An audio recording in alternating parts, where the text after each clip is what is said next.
A wealthy woman ridiculed a man she thought was staff, loud enough for the whole table to hear. Moments later, her world turned upside down when the guest of honor revealed the man she mocked was the reason he ever had a future.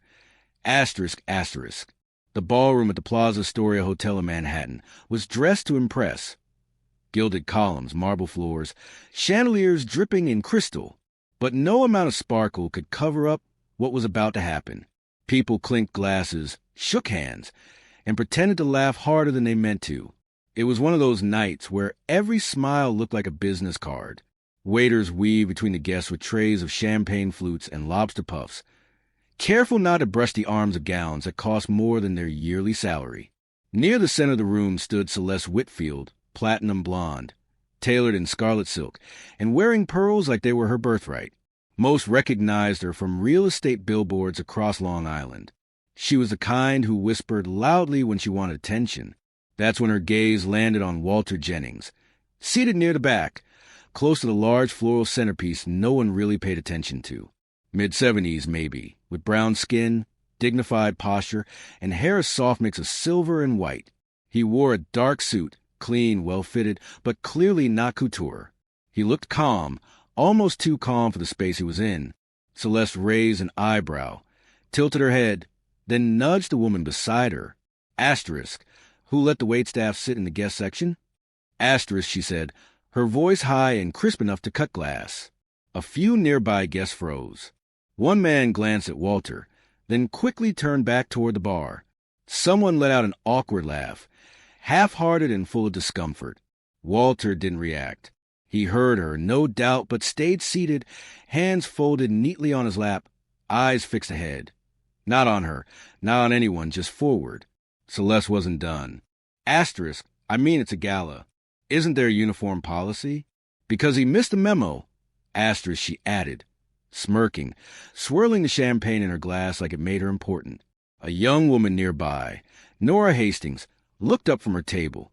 She'd heard the comment. Her lips pressed together. Her husband leaned in and whispered, asterisk, just let it go, Nora. Asterisk, but Nora didn't want to let it go. She stared at Walter, then back at Celeste. There was something about how he held himself, something unshakable. Meanwhile, Celeste kept talking. Asterisk, this is why you need curated invites. Standards have slipped since Lillian stepped down from organizing. Next thing you know, they'll be letting in people off the street. Asterisk, Walter finally moved. Slowly.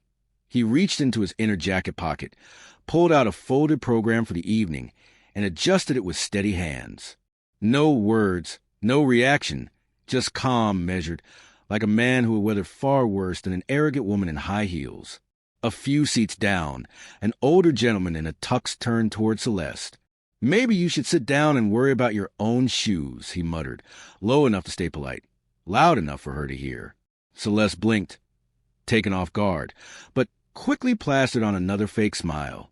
The MC, a short man with a velvet voice, thanked everyone for attending the charity gala for the St. Elias Foundation. Applause echoed through the room. Glasses clinked, but the comment, the silence that followed it, hung heavy in the air. No one was talking about it, but everyone felt it. Walter didn't need to speak. His silence had already said more than Celeste's words ever could. But the night wasn't done showing people who Walter Jennings really was. Walter hadn't always been the quiet man in the back of the room. Once upon a time, he filled rooms with his laughter, and before that, with his music. Back in the late 60s, he was known as Walt the Keys in a small jazz bar in Baton Rouge. He played piano like it was part of his soul. But life took a turn, as it often does. He moved to Newark in '73 with his young wife, Lillian, after their apartment in Louisiana was flooded beyond repair. No insurance, no family to lean on, just a suitcase each and a baby on the way. The music had to stop. Bills didn't accept melodies. He found work cleaning offices at night, then sweeping floors at the community college, and finally landed a job as a janitor at the Children's Hospital downtown, St. Elias Medical Center. That's where he stayed for 31 years. Most people never asked his name. Some nodded. A few doctors made a point to say thank you. But mostly, Walter became part of the background, mopping up messes, fixing flickering lights, quietly offering tissues to weeping parents who had run out of tears. He was never late, not once, and he never missed a day, except the morning Lillian passed. Even then, he called in to apologize. Back at the Gala, Celeste still hadn't connected any of this to her. Walter was just someone who didn't belong. But near the catering table, an older nurse named Patrice Duval had recognized him the moment she walked in. She hadn't seen him in over a decade, but his face was burned into her memory. The night she'd stayed late with kids too sick to sleep, Walter would hum soft jazz under his breath while sweeping the floor. Same tune every time. It calmed the whole wing. He used to bring coloring books out of his own pocket and hand them to the siblings who sat in waiting rooms for hours, sometimes days. Patrice made her way across the room, pushing past conversation circles and martini glasses. "Mr. Jennings," she said, tapping his shoulder. He turned, gentle surprise washing over his face. "Miss Duval," he said softly, then stood up. She hugged him without asking. "You look good," she said, eyes glistening. Asterisk, "You still got that badge from '92? Asterisk, he asked. "Still pinned on my bulletin board." She laughed. People nearby watched. Whispers floated. Some began piecing it together. But Celeste hadn't noticed a thing. She was too busy scanning the room for anyone higher on the food chain. She didn't even see the way Walter's hands trembled slightly when he sat back down. Not out of weakness, but memory. It had been years since anyone in a room like this had greeted him like an equal. Meanwhile, Patrice moved to her table and leaned over, whispering to a couple of younger guests. "That man," she said, pointing to Walter, asterisk, "used to keep extra granola bars in his cart for kids who came in hungry. He used to bring warm socks from home when we ran out." Asterisk, "No way," one of them muttered, glancing over. "Yes way," Patrice replied. Asterisk, "That man kept that hospital going in ways no one saw." Asterisk, "There's something about truth. It doesn't need a microphone. It spreads in glances, in side conversations, in shifting postures." People who had ignored Walter earlier were now watching him with new eyes. Not pity, not guilt, just something different. Respect. He hadn't asked for attention. He never had, but the spotlight was already moving his way. By the time dessert plates were cleared, the atmosphere in the room had shifted. People at table 9 kept glancing toward Walter. Others leaned in, whispering things like, asterisk, "Did you hear who he is?" Asterisk and asterisk, "I think he used to work at St. Elias." Asterisk, no one was raising their voice anymore, not even Celeste. But she noticed the change. She'd spent decades mastering the art of reading a room, and right now, the room wasn't orbiting around her. It was tilting toward a man in a plain black suit who hadn't said a single word all night. Across the room, Patrice was still talking, this time to a young finance guy named Theo Merriman, who had donated 6 figures earlier that evening. He once sat in the hallway with a kid who was too scared to go into surgery, she told him. Asterisk, held his hand for 2 hours straight. No one asked him to. Asterisk, Theo raised his eyebrows. Asterisk, and this is the same guy she mocked earlier? Asterisk, the same one, Patrice confirmed. Theo looked down at his name tag, then glanced toward Walter. Asterisk, funny how the people who do the most are the ones who never ask for credit. Asterisk, at the center table, Celeste crossed her legs and leaned toward a couple she'd been trying to impress all evening. Barrett and Angela Crowley, legacy donors with a reputation for speaking up when something didn't sit right. "I think people are being dramatic," Celeste said, tone clipped. Asterisk, "It's just standards. These events used to be elegant. Now you have people who clearly don't fit the dress code." Asterisk, Angela didn't reply. Barrett reached for a breadstick, without looking at her. Celeste doubled down. Asterisk, "Don't tell me you're buying into the whole mystery guest with a golden heart bit. This isn't a movie." Asterisk, Angela finally turned to her. "No," she said, asterisk, "but it is real life. And in real life, sometimes people are good and decent without needing an audience." Asterisk, that shut Celeste up for a moment. She blinked, turned her attention to her phone, and began scrolling like she was bored, but her knuckles were tight around the stem of her wine glass. In the far corner of the room, Walter was still sitting quietly, watching the evening play out without saying a word. Like a man used to being looked past, looked over. But his eyes, deep and alert, missed nothing. He glanced at Patrice and gave her a nod of thanks, then looked toward a man walking briskly through the doors near the main stage. Younger, tall, suit perfectly tailored, not flashy, just sharp.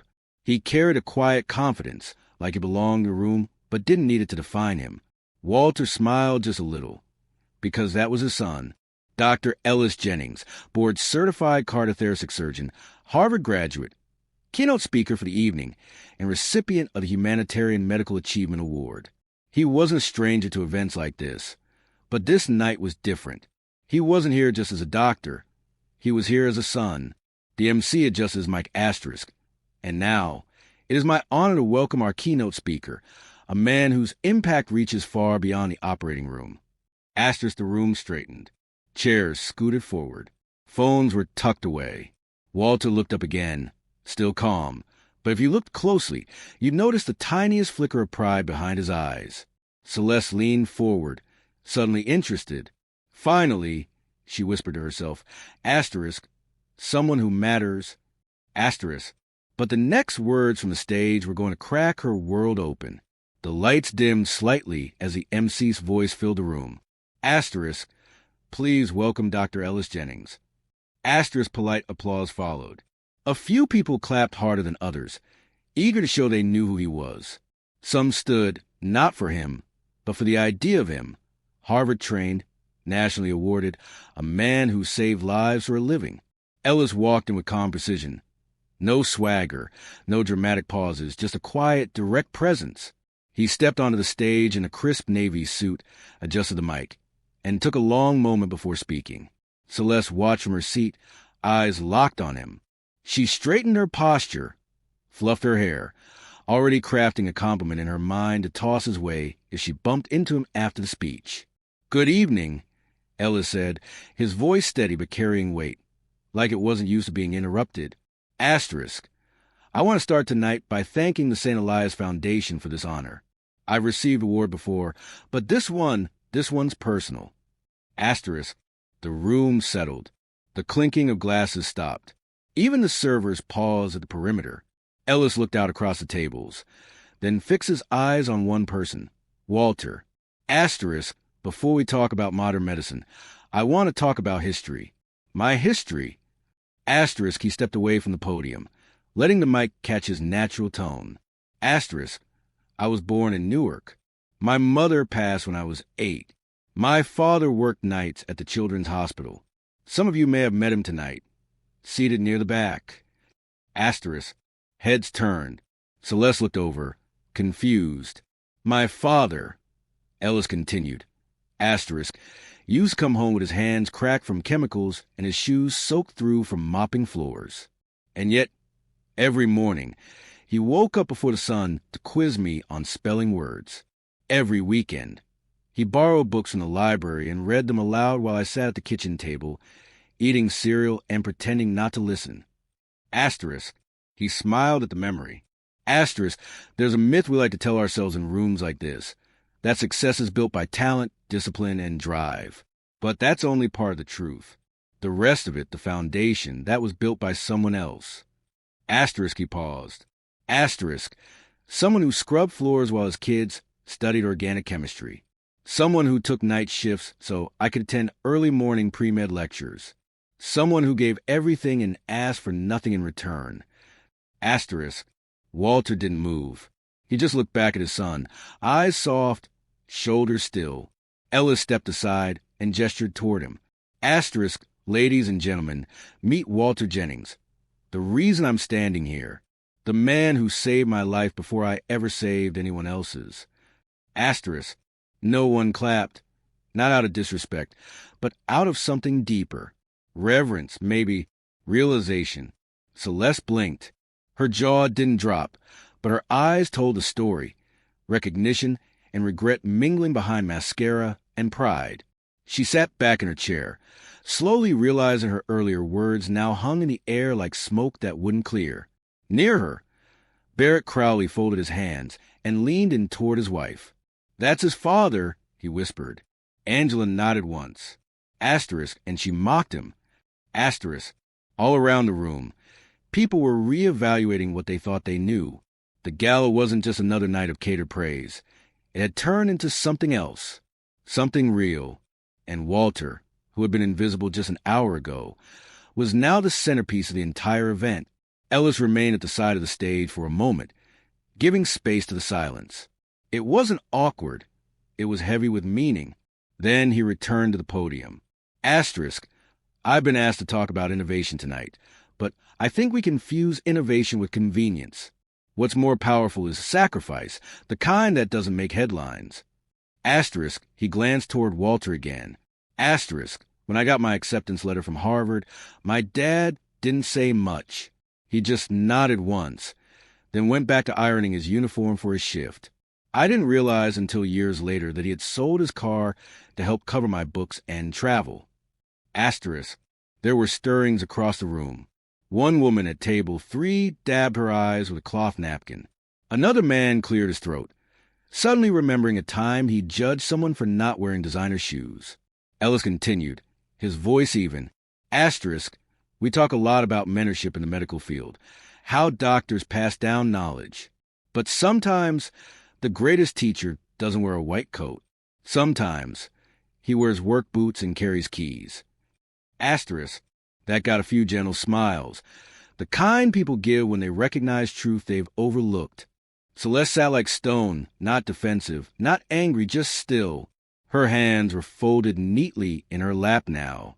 Her eyes flicked between Walter and Ellis, as if trying to rewrite the memory of her comment, trying to wish it hadn't happened. But it had, and now, it lived in everyone's memory of the evening. Ellis shifted gears. Asterisk, every life I've helped save was because someone else gave up everything, so I could be in that operating room. That's the real story behind tonight's award. Asterisk, he paused, then took a deep breath. Asterisk, I wanted my father to be here, because he's never asked for recognition, but I think it's time he got it. Asterisk, with that, he stepped away from the podium again and walked off the stage, not toward the VIP table, not toward the press booth, but straight to Walter. He bent down, whispered something into his father's ear, and helped him to his feet. There was a quiet strength in Walter's movement. No dramatics, just presence. The room erupted in applause, not the polite kind, the real kind.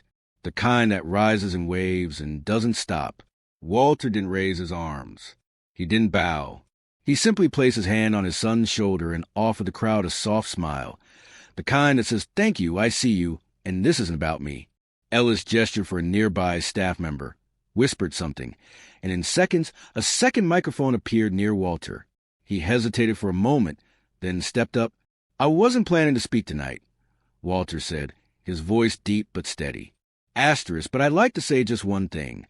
There's no such thing as a small job, only small minds that think value comes from a title. Asterisk, silence. He continued. Asterisk, I cleaned floors so my son could walk across them in confidence. I sacrificed not because I had to, but because I wanted to, and I never once saw that as weakness. Asterisk, he looked around the room. Asterisk, but I've been in enough rooms like this to know. Some folks see a man in a uniform and think that's all he is. Asterisk, his eyes found Celeste, not with hostility, just truth. Asterisk, and that's okay, because a man's worth isn't decided by who notices him. It's shown in what he builds. Asterisk, he stepped back. The applause returned, slower this time, heavier, more personal. But before the night ended, the woman who started it all would have to face something she hadn't expected. Celeste stayed seated as the room continued to applaud, but she felt like she was shrinking by the second. She had always known how to navigate crowds, when to laugh, when to flatter, when to steer a conversation. But this wasn't a situation she could charm her way out of. Walter hadn't even looked at her directly when he spoke, but the weight of his words landed squarely in her lap. The faces around her were different now. More alert, more thoughtful, less willing to excuse the kind of comments she'd made without hesitation just an hour ago. When the applause finally quieted and the MC returned to thank the guests, Celeste stood and quietly excused herself from her table. She moved through the crowd like someone looking for fresh air, but instead of heading toward the exits, She made her way toward Walter. He was still standing near the stage, speaking softly with Ellis. His son had one hand on his back, not as a prop, but as a quiet sign of respect, like a boy reminding the world who the real man was in the room. Celeste approached slowly. She hesitated, then stepped forward. "Mr. Jennings," she said. Walter turned. His expression was neutral. He didn't smile. He didn't frown. "I owe you an apology," she continued, her voice quieter than usual. Asterisk. What I said earlier was ignorant. Asterisk. He nodded once, letting the silence do the heavy lifting. Asterisk. I made an assumption, and I was wrong.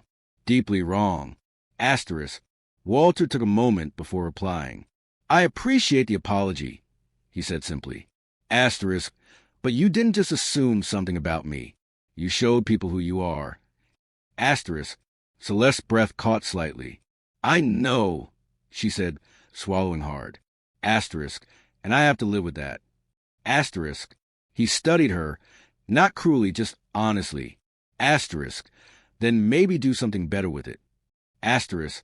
She nodded, not because she wanted to look good, but because it was the only thing left to do.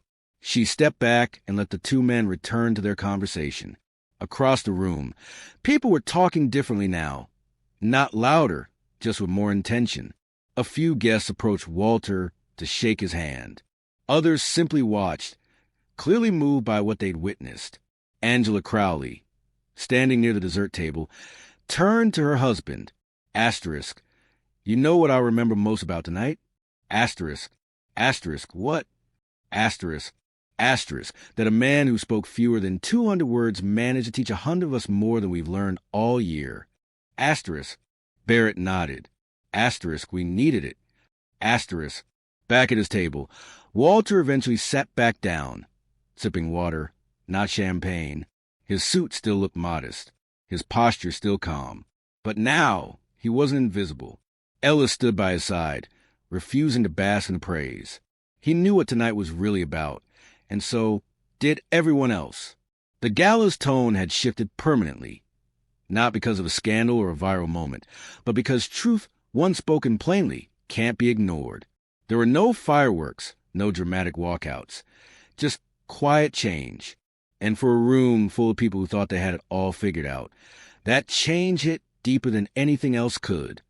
A week later, the St. Elias Foundation posted a full video of Ellis's speech online. It spread quickly, not because of the title or his accolades, but because of Walter, his face, his words, his quiet strength. People started sharing their own stories in the comments about janitors who encouraged them, parents who gave everything, strangers who believed in them when no one else did.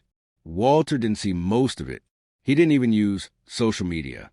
But Ellis printed a few of the comments and read them aloud over Sunday breakfast. Walter listened, then chuckled.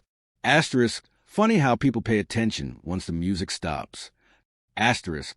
Ellis smiled. Asterisk. Yeah, but sometimes that's when they hear the clearest. Asterisk. Some moments don't end with bang. They end with a lesson. That night at the gala didn't change the world, but it changed something else. It reminded a room full of people that where it doesn't shimmer or shine. It doesn't come in the form of a title or a tailored suit. It can look like a quiet man with a folded program and steady hands. A man who raised a son with his back bent and his head high. A man who, without ever asking, reminded us that greatness doesn't always need to speak loudly. Sometimes it just needs to be seen. If this story moved you even a little, take a second to think about the people in your life who've been overlooked. Say thank you. Say it now.